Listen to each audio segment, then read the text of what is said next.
శ్రీ సాయినాథాయ నమః. శ్రీ సాయి సచ్చరిత్రము 6వ అధ్యాయం. గురు కరస్పర్శ ప్రభావం. శ్రీరామనవమి ఉత్సవము, దాని ప్రారంభము, పరిణామము మొదలగునవి. మసీదు మరమ్మత్తులు. గురు కరస్పర్శ ప్రభావం. సంసారమును సాగరములు జీవుడనడి ఓడను సద్గురుడే సరంగు అయి నడుపునప్పుడు అది సులభముగను సురక్షితముగను గమ్యమును చేరును. సద్గురు అనగానే సాయిబాబా స్ఫురణకు వచ్చుచున్నారు. నా కండ్ల ఎదుట సాయిబాబా నిలిచియున్నట్లు, నా నుదుట ఊదీ పెట్టుచున్నట్లు, నా శిరస్సుపై చేయి వేసి ఆశీర్వదించుచున్నట్లు పొడముచున్నది. నా మనస్సు సంతోషముతో నిండిపోయి కండ్ల నుండి ప్రేమ పొంగి పొరలుచున్నది. గురుహస్త స్పర్శ మహిమ అద్భుతమైనది. ప్రళయాగ్నిచే కూడా కాలనట్టి వాసనామయమైన సూక్ష్మ శరీరము గురు కరస్పర్శ తగులగనే భస్మమైపోవును. అనేక జన్మార్జిత పాప సంచయము పటాపంచలైపోవును. ఆధ్యాత్మిక సంబంధమైన విషయములు వినుటకే విసుగుపడు వారి వాక్కు కూడా నెమ్మది పొందును.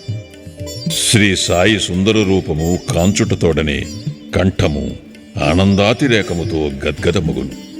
కన్నుల నుండి ఆనందాశ్రవులు పొంగి పొరలును. హృదయము భావోద్రేకముతో యుక్రి బిక్కిరియగును. నేనే తానును పరబ్రహ్మ స్వరూపమును స్ఫురణ మేల్కొని ఆత్మసాక్షాత్కారానందమును కలిగించును. నేను నీవు అను భేదభావమును తొలగించి బ్రహ్మైక్యానుభవమును సిద్ధింపచేయును.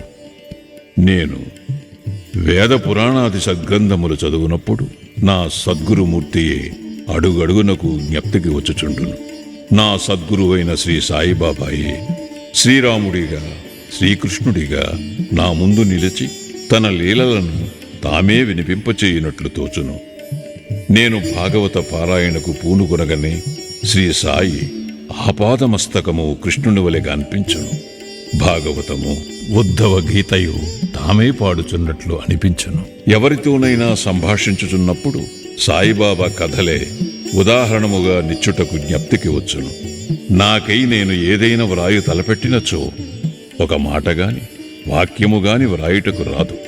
వారి ఆశీర్వాదము లభించిన వెంటనే రచనాధార అంతులేనట్లు సాగును. భక్తునిలో అహంకారము విజృంభించగనే బాబా దానిని అణచివేయును.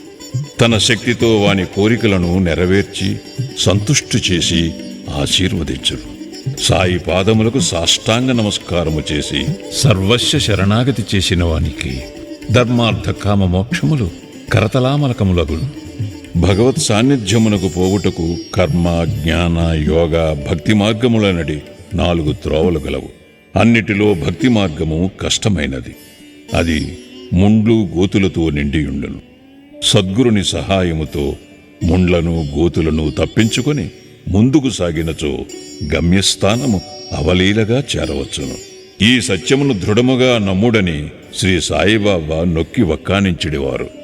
స్వయం సత్తాకమైన బ్రహ్మము జగత్తును సృష్టించు ఆ బ్రహ్మ యొక్క శక్తి మాయ సృష్టియను ఈ మూడింటి గూర్చిన తత్వ విచారము చేసి వాస్తవమునకు ఈ మూడును ఒక్కటియే అని సిద్ధాంతీకరించి బాబా తన భక్తుల శ్రేయస్సుకై చేసిన అభయ ప్రధాన వాక్యములను రచయిత ఈ క్రింద ఉదహరించుచున్నాడు. నా భక్తుని ఇంటిలో అన్నవస్త్రములకు ఎప్పుడూ లోటుండదు.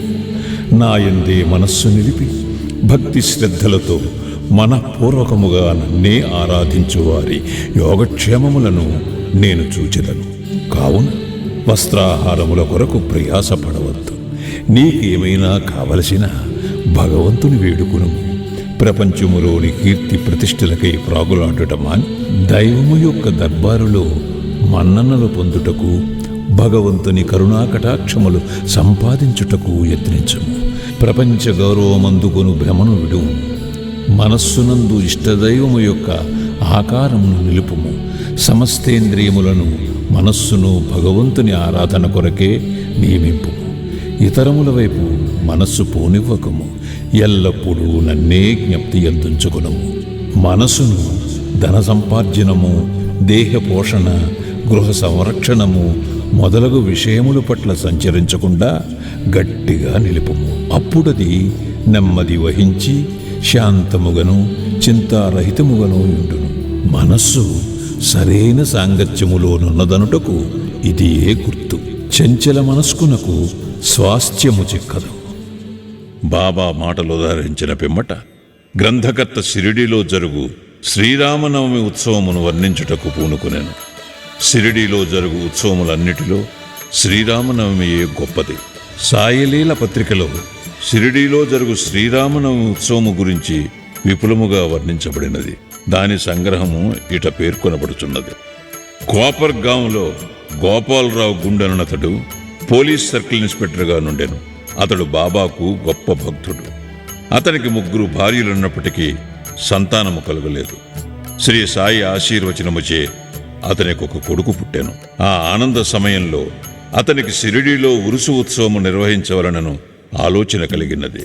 ఉరుసు అనగా సమాధి చెందిన మహమ్మదీయ మహాత్ముల దర్గాల వద్ద ఏటేటా భక్తులు జరుపుకొను ఆరాధనోత్సవము.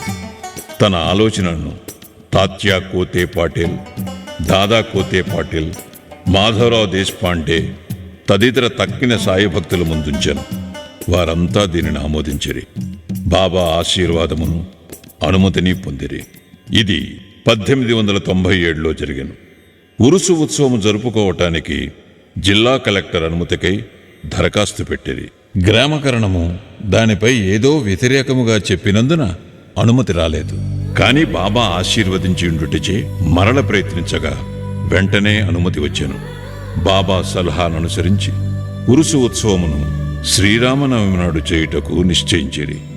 ఈ ఉరుసు ఉత్సవమును శ్రీరామనవమి నాడు జరుపుకున్నట్టులో హిందూ మహమ్మదీయుల సమైక్యతాభావము బాబా ఉద్దేశము కాబోలు.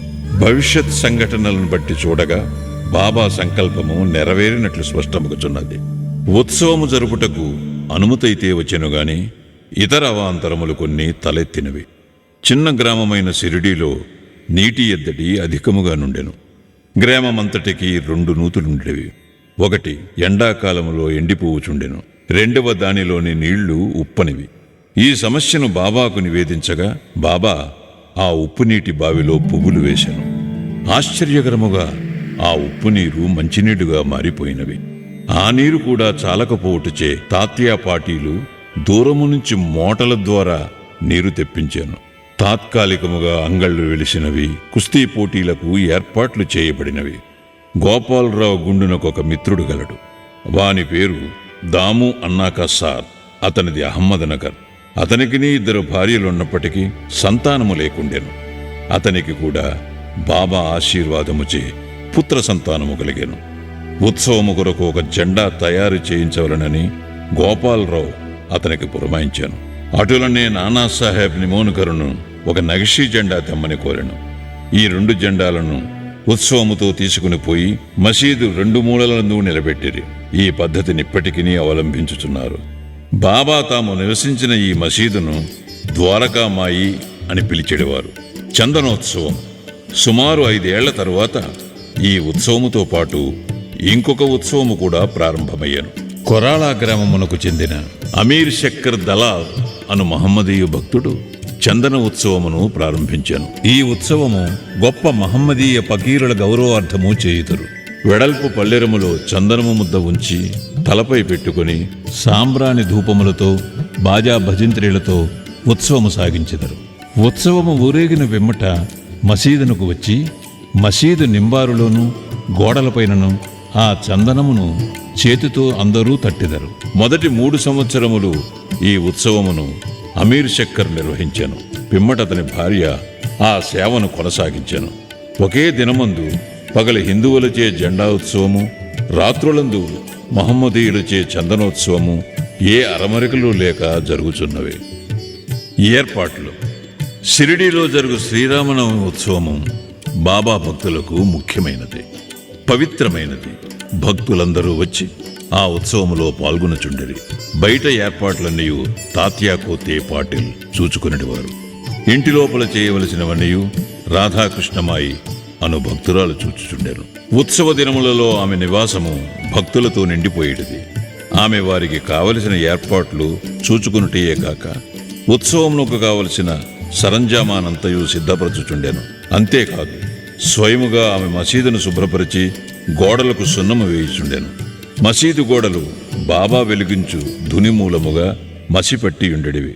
మండుచున్న ధునితో సహా మసీదులోని వస్తువులన్నింటినీ తీసి బయటపెట్టి మసీదు గోడలను చక్కగా కడిగి వెళ్ళవేయుచుండెను. ఆమె ఇదంతయు బాబా దినము మార్చి దినము చావిడిలో పరుండునప్పుడు చేసేటిది. ఈ పనిని శ్రీరామనవమికి ఒకరోజు ముందే పూర్తి చేయుచుండెను. పేదలకు అన్నదానమనిన బాబాకు చాలా ప్రీతి. అందుచే ఈ ఉత్సవ సమయమందు అన్నదానము విరివిగా చేయుచుండేది. భోజన పదార్థములు, మిఠాయిలు రాధాకృష్ణమాయి ఇంటిలో విస్తారముగా వండబడేవి. అనేక మంది సంపన్నులైన సాయి భక్తులు స్వచ్ఛందముగా పూనుకొని ఈ సేవలో పాల్గొనుచుండేవారు. ఉరుసు శ్రీరామనవమి ఉత్సవముగా మారిన వైనము. ఈ ప్రకారముగా 1897 నుండి 1911 వరకు ఉరుసు ఉత్సవము శ్రీరామనవమి నాడు వైభవముగా జరుగుచుండెను. రాను రాను అది వృద్ధి యొగుచు ప్రాముఖ్యము సంతరించుకొనెను. 1912లో ఈ ఉత్సవమునకు సంబంధించి ఒక మార్పు జరిగాను. శ్రీ సాయినాథ సగుణోపాసన గ్రంథకర్త అయిన కృష్ణారావు జోగేశ్వర భీష్మయ్యనువాడు దాదాసాహెబ్ కాపర్డేతో కలిసి ఉత్సవమునకు వచ్చాను. వారు దీక్షిత్వాడాలో బస చేసేది. ఉత్సవము ముందు రోజు కృష్ణారావు దీక్షిత్వాడ వసారాలో పండుకొని ఉండెను. ఆ సమయములో లక్ష్మణరావు ఉరఫ్ కాకా మహాజని పూజా పరికరముల పళ్ళెముతో మసీదునకు పోవుచుండెను. అతనిని చూడగానే భీష్మకు ఒక క్రొత్త ఆలోచన తట్టెను. వెంటనే కాకా మహాజనిని దగ్గరకు పిలిచి అతనితో ఉరుసు ఉత్సవమును శ్రీరామనవమి నాడు చేయమనుటలో భగవదుద్దేశమేదియో ఉండవచ్చును. శ్రీరామనవమి హిందువులకు చాలా ముఖ్యమైన పర్వదినము కనుక ఈ దినముందు రామజన్మోత్సవము ఏల జరపకూడదు అని అడిగాను. కాకా మహాజనికి ఆ ఆలోచన బాగా నచ్చినది. తన సంకల్పమునకు బాబా అనుమతి సంపాదించుటకు ఆయత్తమయ్యేది. కాని భగవత్ సంకీర్తన చేయుటకు అంత తక్కువ వ్యవధిలో హరిదాసును సంపాదించుట కష్టము. ఈ సమస్యను కూడా తుదకు భీష్మయే పరిష్కరించాను. ఎట్లనా అతని వద్ద రామాఖ్యానమను శ్రీరాముని చరిత్రము సిద్ధముగా నుండుటచే అతడే దానిని సంకీర్తన చేయుటకు కాకా మహాజని హార్మోనియం వాయించుటకు తీర్మానించిరి. చక్కెరతో కలిపిన సొంటిగుండ ప్రసాదము రాధాకృష్ణమాయి చేయుటకు ఏర్పాటయ్యాను. బాబా అనుమతి పొందుటకై వారు మసీదుకు పోయిరి. సర్వజ్ఞుడైన బాబా వాడాలో ఏమి జరుగుచున్నది అని మహాజనిని ప్రశ్నించిరి. బాబా అడిగిన ప్రశ్నలోని అంతరార్థమును మహాజని గ్రహించలేక ఏమీ జవాబివ్వక మౌనముగా నుండెను. బాబా అదే ప్రశ్న భీష్ముని అడిగాను. అతను శ్రీరామనవమి ఉత్సవము చేయవలెనను తమ ఆలోచనను బాబాకు వివరించి అందులకు బాబా అనుమతినివ్వవలనని కోరెను. బాబా వెంటనే ఆశీర్వదించాను. అందరూ సంతసించి రామజయంతి ఉత్సవమునకు సంసిద్ధులైరి. ఆ మరుసటి దినము మసీదును అలంకరించిరి. రాధాకృష్ణమాయి ఒక ఊయలనిచ్చెను. దానిని బాబా ఆసనము ముందు వ్రేలాడగట్టిరి. శ్రీరామ జన్మదినోత్సవ వేడుక ప్రారంభమయ్యను. భీష్ముడు కీర్తన చెప్పుటకు తెచ్చెను. మహాజని హార్మోనియం ముందు కూర్చునను. అప్పుడే లెండి నుండి మసీదుకు వచ్చిన బాబా అదంతయు చూచి మహాజనిని పిలిపించాను. రామజన్మోత్సవము జరుపుటకు బాబా ఒప్పుకొనో లేదో ఏమొగునో అని జంకుతూ అతడు బాబా వద్దకు వెళ్ళాను. అది అంతయు ఏమని అక్కడ ఊయలు ఎందుకు కట్టిరని బాబా అతనిని అడిగాను. శ్రీరామనవమి ఉత్సవము ప్రారంభమైనదనియు అందులకు ఊయల కట్టిరనియు అతడు చెప్పాను. బాబా మసీదులో ఉండు భగవంతుని నిర్గుణ స్వరూపమును సూచించు నింబారు నుండి 2 పూలమాలలను తీసి ఒకటి మహాజని మెడలో వేసి ఇంకొకటి భీష్మకు పంపాను. హరికథ ప్రారంభమయ్యాను. రామకథా సంకీర్తనము ముగియగానే బాజా భజంత్రీల ధ్వనుల మధ్య శ్రీరామచంద్రమూర్తికి జై అను జై జయధ్వానములు చేయుచు పరమోత్సాహముతో అందరూ ఒకరిపై ఒకరు గులాలు జల్లుకునిది. అంతలో ఒక గర్జన వినపడెను. భక్తులు చల్లుకుని చుండిన గులాల్ ఎటులనో పోయి బాబా కంటిలో పడెను.